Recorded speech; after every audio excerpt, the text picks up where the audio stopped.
하나님이 복 주시고자 또 허락하신 금요일 밤입니다. 오늘 이 밤에 하나님께서 우리에게 주시는 말씀은 사무엘하 5장 1절로 5절까지의 말씀입니다. 사무엘하 5장 1절부터 5절까지의 말씀.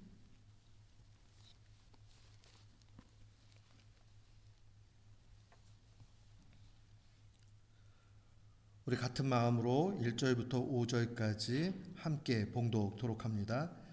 이스라엘 모든 지파가 헤브론에 이르러 다윗에게 나와 이르되 보소서, 우리는 왕의 한 권력이니이다. 전에 곧 사울이 우리의 왕이 되었을 때에도 이스라엘을 거느려 출입하게 하는 분은 왕이셨고, 여호와께서도 왕에게 말씀하시기를 네가 내 백성 이스라엘의 목자가 되며 네가 이스라엘의 주권자가 되리라 하셨나이다 하니라. 이에 이스라엘 모든 장로가 헤브론에 이르러 왕에게 나아오매 다윗 왕이 헤브론에서 여호와 앞에 그들과 언약을 맺으며 그들이 다윗에게 기름을 부어 이스라엘 왕으로 삼으니라. 다윗이 나이가 30세에 왕실에 올라 40년 동안 다스렸으되 헤브론에서 7년 6개월 동안 유다를 다스렸고 예루살렘에서 33년 동안 온 이스라엘과 유다를 다스렸더라. 아멘. 저는 오늘 본문 말씀 사무엘하 5장 1절로 5절 말씀을 통해서 하나님은 어떻게 일하시는가 라는 제목으로 주의 말씀을 선포하도록 하겠습니다. 프랑스의 유명한 현대 철학자 가운데 가브리엘 마르시엘이라는 분이 있습니다. 이분이 인간을 가리켜서 이런 말로 표현을 했어요. 호모 비아토르라는 말을 사용했는데, 호모는 인간이라는 뜻이고 비아토르라는 말은 여행하는 존재. 이게 비아라는 말이 길이라는 뜻이고 토로 하면 사람을 뜻하는데, 특별히 어떤 길을 찾아가지고 떠나는 그러한 여행자를 이야기합니다. 근데 이 말은요, 프랑스어로 이렇게 보게 되면 그 내용 안에 고생이라는 말이 내포되어져 있습니다. 그러니까 우리가 여행을 간다 하는 것은 여행을 즐기면서 또 쉬면서 이렇게 가는 부분도 있지만, 거기에는 내 집을 떠나기 때문에 오는 수많은 불편함이 있는 것이죠. 뭔가 목표하고 가는, 그래서 그곳에 다다르면 좋겠다, 그리고 참 좋을 거야, 또 편안할 거야 라는 그런 기대를 갖지만은, 한편으로는 또 그 여정까지 가는 그 모든 과정은 고생과 고난의 연속이다 라고 볼 수 있습니다. 그래서 많은 사람들이 인생은 고난길이다 라는 표현을 많이 사용하죠. 그런 의미에서 보면 이 가브리엘 마르시엘의 이 인간의 본질이 뭐냐라고 얘기할 때 인간은 여행자라, 그렇게 정의 내리는 것이 참 타당한 면이 있다, 그렇게 보입니다. 하나님의 말씀도 우리에게 분명히 그런 부분을 알려줍니다. 역사가 그냥 막 흘러가는 것 같지만 그렇지 않죠. 세계의 역사도 마찬가지고 우리 개인의 개인사도 동일합니다. 우리가 인생을 살아가는 것도 여행자로 살아가는 것이고, 그 안에는 고생과 어려움이 분명히 있습니다. 오늘 본문 말씀은 우리가 어떠한 길, 그 바른 길이 어디에 있고 또 어떻게 살아가는 것이 후회 없는 인생을 사는 건가 하는 것을 증거합니다. 그러니까 어느 철학자는 또 그런 얘기 했어요. 인생은 무의미한 것들 중에서 의미 있는 것을 찾아내는 여정이다, 그런 말도 했어요. 그러니까 인생 가운데는 무의미한 일도 있고 의미 있는 일도 있는데, 정말 후회 없는 인생, 좋은 인생은 의미 있는 일들을 잘 찾아서 가는 것이죠. 오늘 사무엘하 이 5장의 배경은 한마디로 이 사울 왕이 왕으로 진정한 왕으로 그렇게 등극하는 그러한 본문의 메시지입니다. 이 다윗은 아주 재밌게도 기름을 자신의 인생에 있어서 3번 부음을 받습니다. 다 왕으로서 기름을 부음 받는데 3번이나 받게 돼요. 이 첫 번째 기름을 부은 사건은 우리가 잘 알지만 이 사무엘을 통해서 이 다윗이 이세의 아들들 가운데 왕을 세우겠다라는 메시지에 따라서 왕으로 처음 이렇게 세워지는 본문입니다. 사무엘 16장에 와서 이렇게 보면 사무엘이 기름을 뿔병에 가져다가 그의 형제 중에서 그에게 부었더니 이날 이후로 다윗이 여호와의 영에 크게 감동되었다라고 그렇게 증거되어져 있습니다. 그러면서 진정한 하나님께서 세우신 왕으로서의 그 모습이 처음 등장을 합니다. 그런데요, 이 말씀 이후에 사무엘하 2장으로 와서야 2번째 기름을 붓게 돼요. 근데 이번 2번째 기름을 부으는 이 사건은 이 이스라엘 땅이 길게 이렇게 돼 있잖아요. 위아래 상하 북쪽과 남쪽으로 길게 되어져 있는데 일반적으로 이 북쪽에 있는 쪽이 대부분의 지파가 형성이 되어져 있습니다. 그 남쪽은 굉장히 약했어요. 그래서 다윗이 왕으로 기름 부음을 이미 받았지만 실제 2번째 기름 부음을 받을 때는 남쪽 유다 지파의 족속, 실제로 얘기하면 유다와 베냐민인데 굉장히 약한 족속이에요. 이 사람들로부터 왕으로 인정을 받아서 기름 부음을 받게 됩니다. 우리 한번 찾아볼까요? 그 앞으로 좀 2장으로 가면요. 사무엘하 2장 5절 말씀으로 오게 되면 아주 짧게 기록이 되어져 있어요. 사무엘하 2장 5절 말씀.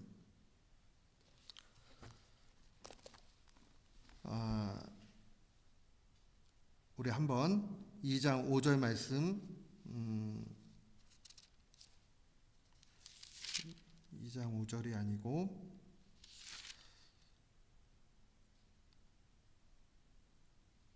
제가 조금 잘못 찾은 것 같은데 사무엘 하에 오게 되면 헤브론에서 유다 왕으로 등극을 하는 부분들이 나타납니다. 거기 보면 유다 사람들이 와서 거기서 다윗에게 기름을 부어 유다 족속의 왕으로 세우는 광경이 나타나게 되고 그 다음에 이제 오늘 우리가 읽은 이 본문 말씀 사무엘하 5장으로 오게 되면 3번째 기름 부음의 사건이 나타나게 되면서 실제로 이제 이 5장에서 전체 이스라엘 전역을 다스리는 왕으로 등극하게 됩니다. 5절 말씀으로 와서 보면 헤브론에서 7년 6개월 동안 유다 남쪽 지역을 다스리게 되고요. 예루살렘으로 수도로 옮긴 이후에 33년 동안 이스라엘과 유다, 이스라엘이라고 표현하는 것은 북쪽 지파를 얘기하는 것이고요. 유다는 남쪽 지파를 이야기를 합니다. 그래서 이제 전체를 아우러서 왕이 되는 부분들이 나타납니다. 그런데 거기 이제 3절 말씀 한번 같이 볼까요? 우리 3절 말씀 한번 같이 읽습니다. 본문이요. 시작. 이에 이스라엘 모든 장로가 헤브론에 이르러 왕에게 나아오매 다윗 왕이 헤브론에서 여호와 앞에 그들과 언약을 맺음에 그들이 다윗에게 기름을 부어 이스라엘 왕으로 삼았다. 그러니까 이제 이스라엘 전역을 다스리는 왕으로 이렇게 세우는 것을 볼 수 있습니다. 우리가 이 본문의 메시지들을 바라보면서 깨달아 느낄 수 있는 것은 무엇이냐면 하나님께서 이 일들을 이끌어 가시는 데 있어서 뭔가 목표와 지향점과 또 흐름이 있음에도 불구하고 또 우리 눈에 보이는 것은 하나님의 그 일하심이 그렇게 확연하게 딱 보이지 않는다는 점입니다. 인생도 마찬가지죠. 우리가 살다 보면 하나님이 선하시고 하나님이 일하시고 하나님이 역사의 주인이시고 이론적으로 다 알아요. 근데 내가 걷고 있고 살아가고 있는 이 현실 속에서는 눈에 확연하게 드러나지 않는다는 것을 볼 수 있습니다. 이 다윗이 첫 번째 기름을 부은 그때의 나이를 대략 학자들이 따져보면 한 15세에서 17세 그 사이로 보게 됩니다. 그리고 골리앗을 물리친 게 18세에서 한 19세 정도로 보게 되는 것이고요. 그리고 첫 번째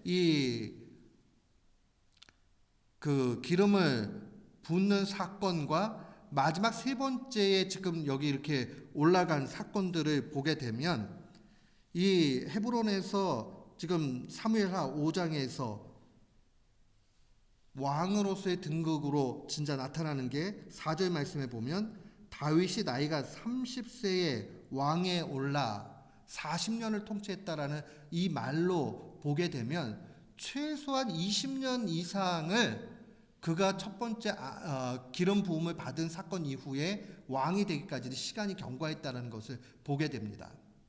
무엇을 의미합니까?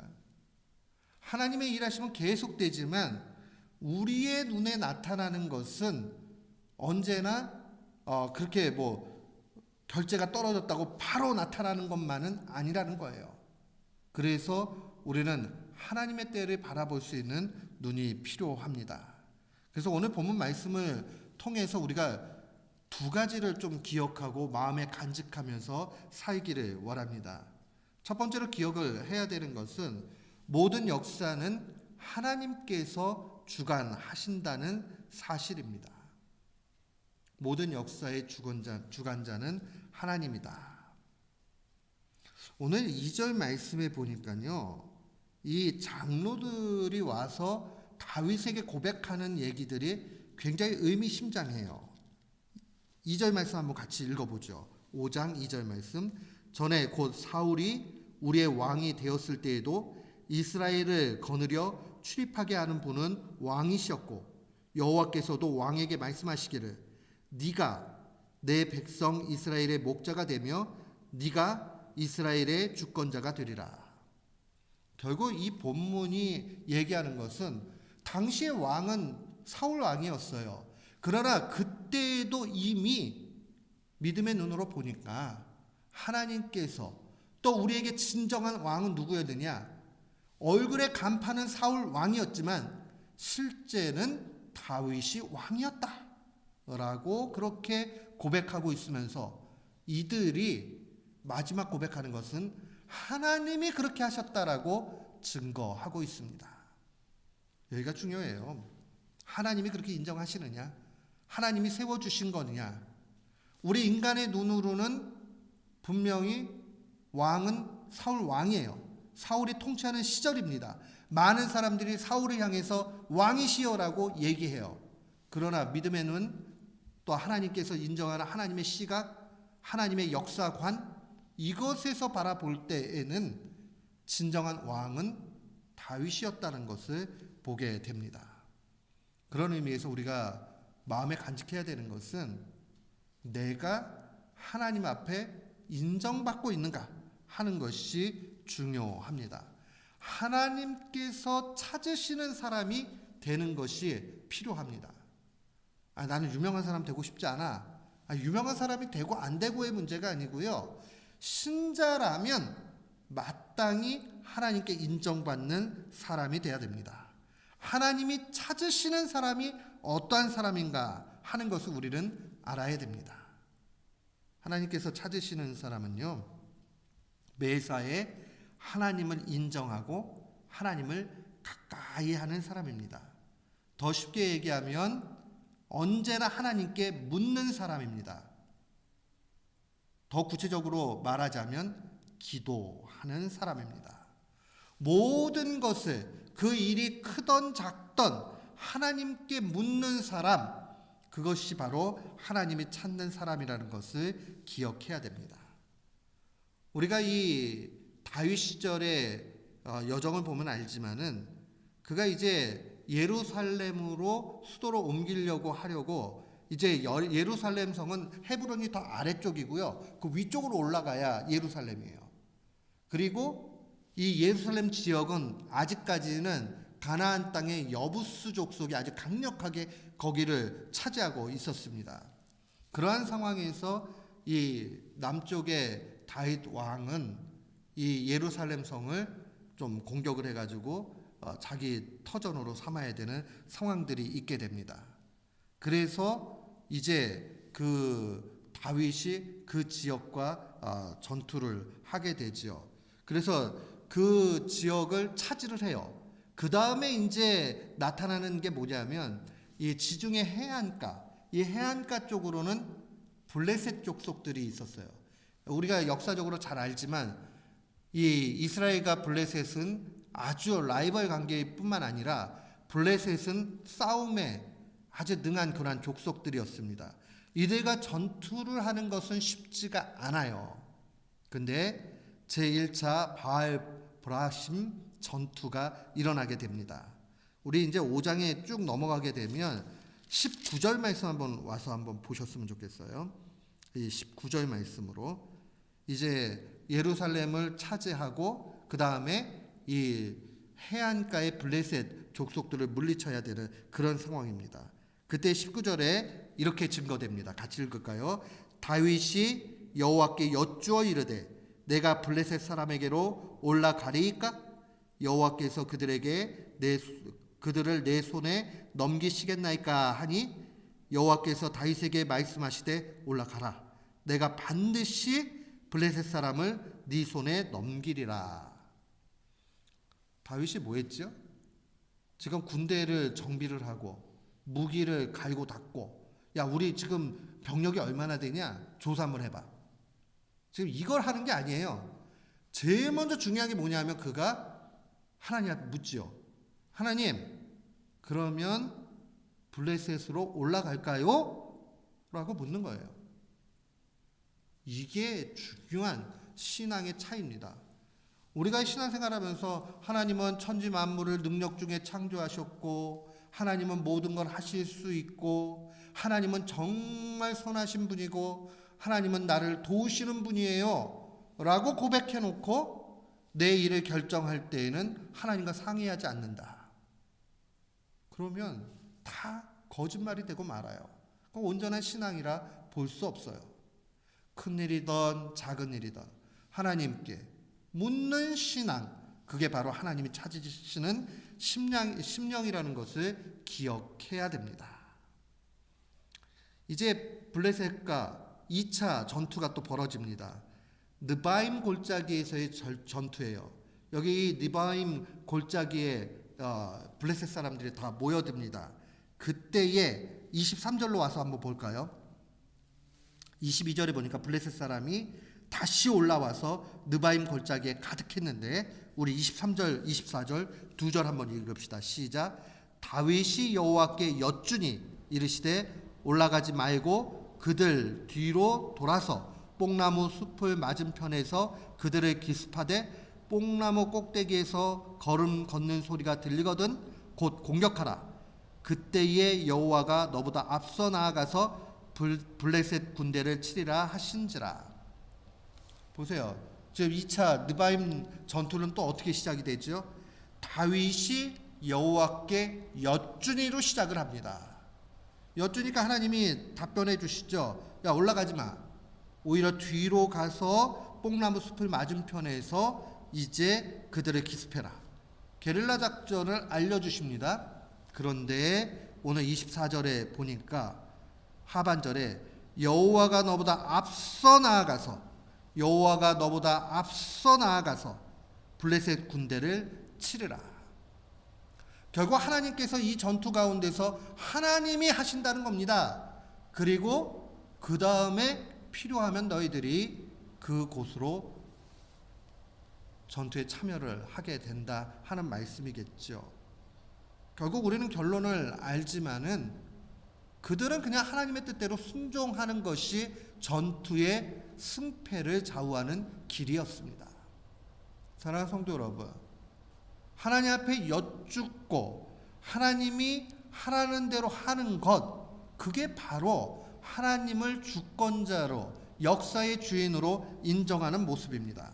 25절 보니까 이에 다윗이 여호와의 명령대로 행했다라고 증거합니다. 단순해요. 묻고 시키는 일을 하는 게 믿음이에요. 묻기만 하고 하나님의 말씀을 안 듣는 거거나 아예 듣는 걸 안 하는 거죠. 하나님 앞에 물었어요? 들었어요? 근데 두려움이 생겨가지고 순종을 못해요? 게을러가지고 나태해가지고 안 해요? 이런 문제라는 거예요. 그러면 어떻게 해야 되느냐? 단순하죠. 지금 할 수 있는 방법은 하나님 앞에 여쭤요. 하나님이 말씀하세요. 그대로 순종하는 것. 여기까지가 믿음의 전형적인 한 세트라는 것을 기억해야 됩니다.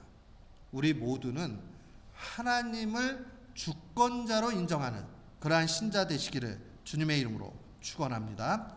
아멘. 그 다음에 두 번째로 우리가 기억해야 되는 것은 하나님은 하나님의 때에 하나님의 방법으로 일하신다는 것을 기억해야 됩니다. 첫 번째가 우리가 하나님의 주권을 인정한다면, 두 번째는 언제나 하나님은 하나님의 때에 하나님의 방법으로 일하신다는 것을 기억해야 됩니다. 이것을 우리가 구체적으로 신앙에 적용을 하면 이런 거죠.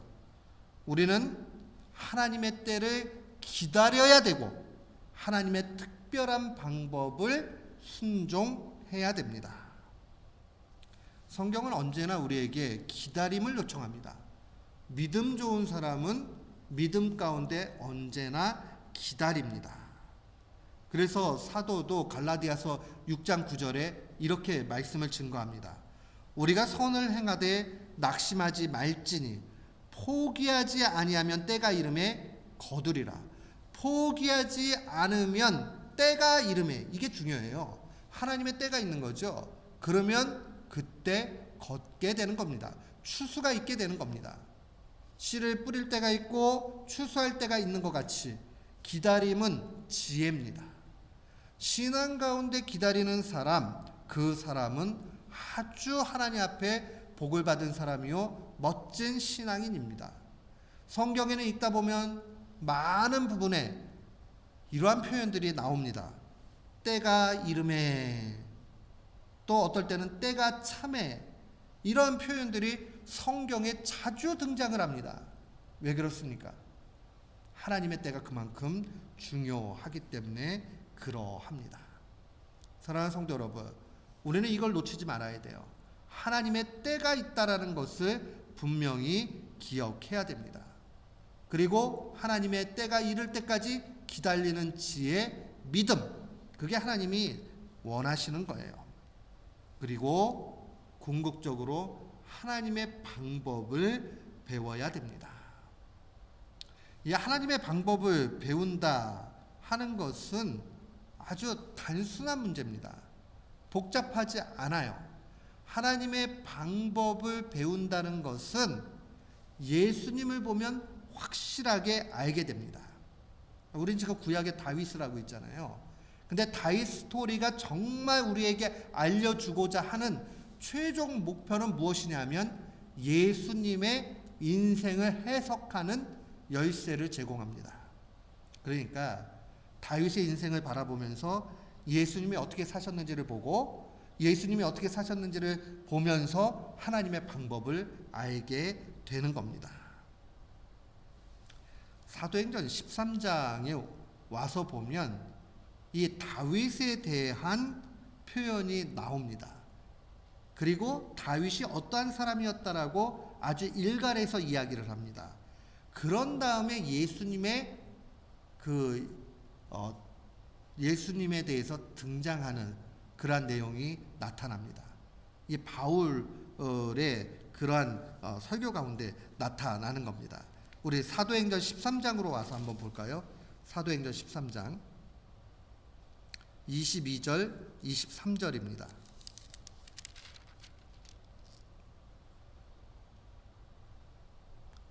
사도행전 13장 22절 23절, 이제 사울 왕을 패하시고 같이 읽습니다. 다윗을 왕으로 세우시고 증언하여 이르시되 내가 이새의 아들 다윗을 만나니 내 마음에 맞는 사람이라 내 뜻을 다 이루리라 하시더니, 23절이요. 하나님이 약속하신 대로 이 사람의 후손에서 이스라엘을 위하여 구주를 세우셨으니 곧 예수라. 지금 다윗 인생을 언급하는 이유는 예수님까지 연결하기 위해서 다윗이 언급되고 있는 겁니다. 하나님의 사람이었던 이 바울 사도는 정확하게 알았어요. 역사에 있어서 다윗이 중요한 이유는 다윗의 혈통 가운데 메시아 예수 그리스도가 오실 것이기 때문에 그래요. 그럼 우리의 관심사는 다윗에게까지 머무르면 안 되고 예수님께로 연결해서 가야 됩니다. 우리가 잘 알지만 다윗은 어떠한 사람이었습니까? 오늘 본문의 말씀에 보니까 내 마음에 합한 사람이라, 내 마음에 합한 사람, 이 22절이 얘기하고 있는 다윗의 만나니 내 마음에 맞는 사람이다. 그러니까 하나님 뜻과 다윗의 중심이 딱 맞았다. 그러니까 이신전심 정말 아주 가까운 그러한 상황이다. 그리고 마음에 든다. 야, 저거 딱 마음에 들어. 내 타입이야. 라고 얘기하는 게 바로 오늘 이 본문의 메시지예요. 사도행전 13장에. 하나님 눈에 다윗이 딱 맞았대요. 그리고 다윗을 통해서 하나님이 일하시겠답니다. 그런데 이것은 다윗 역시도 우리가 잘 봐서 알지만 허물이 많고 문제가 있던 사람이에요. 그럼에도 불구하고 하나님은 문제 많고 탈 많은 다윗을 향해서도 그의 믿음을 바라보시고 온전하다, 내 마음에 딱 맞는 사람이다 라고 말씀하십니다. 그런데 흠도 없고 티도 없고 죄도 없고 어떠한 허물도 찾을 수 없는 예수 그리스도야 정말 한마디로 이야기하면 하나님과 똑같으신 분이요 하나님 마음과 조금도 차이가 날 수 없는 그러한 분이라는 것을 보여줍니다. 그러니까 다윗의 인생을 우리가 한번 좀 보면 그 다음에 최종적으로 그 완성체인 예수 그리스도를 봐야 됩니다. 다윗의 모습은 어떻습니까? 하나님 마음에 합했다고 얘기하지만 인간적인 눈으로 보면 왕은 왕인데 엄청나게 고난이 많았던 왕입니다. 그래서 저는 종종 성경을 읽고 말씀을 준비하고 선포하면서 느끼는 게 야, 다윗 같은 왕 할 것 같으면 별로 하고 싶지 않다라는 생각이 듭니다. 고난이 많아요. 슬픔이 많아요. 또 비굴할 때도 있어요. 이방 왕 앞에 가가지고 자기 목숨 살리고자 미친 척하기도 하고요. 자기 사랑하는 아들한테 쫓기는 신세가 되기도 하고요. 자기가 정말 충성했던 선대 왕이었던 사울의 미움을 통해 가지고 정말 죽임을 당할 상황에 놓이지기도 하고요. 얼마나 고통의 사람입니까? 고통이 너무나 많았던 사람이에요. 그러나 하나님은 그 고통 많고 슬픔 많고 어려움을 당했던 다윗을 내 마음에 맞는 사람이라 말씀하셨고 그 인생 가운데 하나님은 단 한 가지를 봤습니다. 그 고난의 상황에서 다윗이 어떻게 처신했는가? 그는 언제나 하나님을 찾아갔다라는 것을 보게 됩니다. 우리 주님도 마찬가지셨습니다. 우리 주님이 이 땅 계실 때에 주목받는 모습이었나요? 형제 자매들에게도 처음에는 인정을 못 받아가지고 마치 귀신 들린 사람처럼 그래서 예수님의 형제 친척들이 와가지고 예수님 끌어내려고 데려가려고 하는 장면이 복음서에 증거되어져 있잖아요. 그들도 온전히 깨닫지를 못하고 예수님이 구원자 메시아라는 사실을 전혀 알지 못했습니다. 또 많은 종교 지도자들이 예수님을 핍박했습니다. 급기야는 결국 유대인들의 손에 팔려져서 로마 병정의 손에 이끌려져서 십자가를 질 수밖에 없는 고난의 모습이었습니다. 여기서 우리는 하나 살펴보고 마음에 생각해야 되는 것도 있습니다. 하나님은 고난을 통해서 영광으로 이끌어 가신다는 겁니다. 주님은 이 땅 가운데 친히 모범을 보여주셨습니다. 얼마든지 예수님이 하나님이시기 때문에요. 그러한 모범을 안 보여주셔도 돼요. 세례를 일부러 받으실 이유가 없으시고요.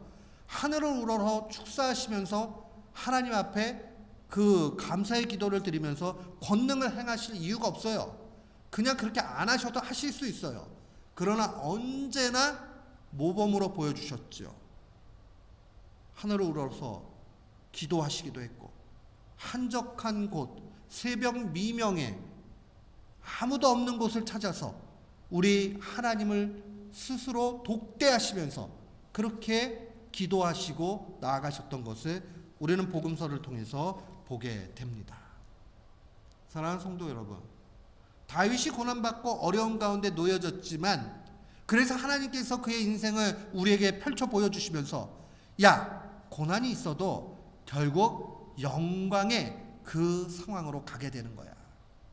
이 이야기를 단순하게요, 야, 여기 이 땅에서 고생 많이 하다 보면 이 땅에서 어떠한 정말 결과를 얻게 돼 하는 그 차원을 이야기해 주는 게 아니에요. 우리가 고난 참고 나면은 그 다음에 결과가 좋다, 단순히 그걸 얘기하는 것이 아니에요. 그보다 더 높은 차원이죠. 이 땅의 삶은 고난의 연속이지만 신자에게는 영원한 나라와 영원한 소망과 황금길 같은 천국이 있다는 사실을 우리에게 분명히 알려줍니다. 저도 아직은 젊은 사람에 속하기 때문에 그 막 천국이 막 소망되어져 가지고 이런 게 어른들보다는 덜합니다.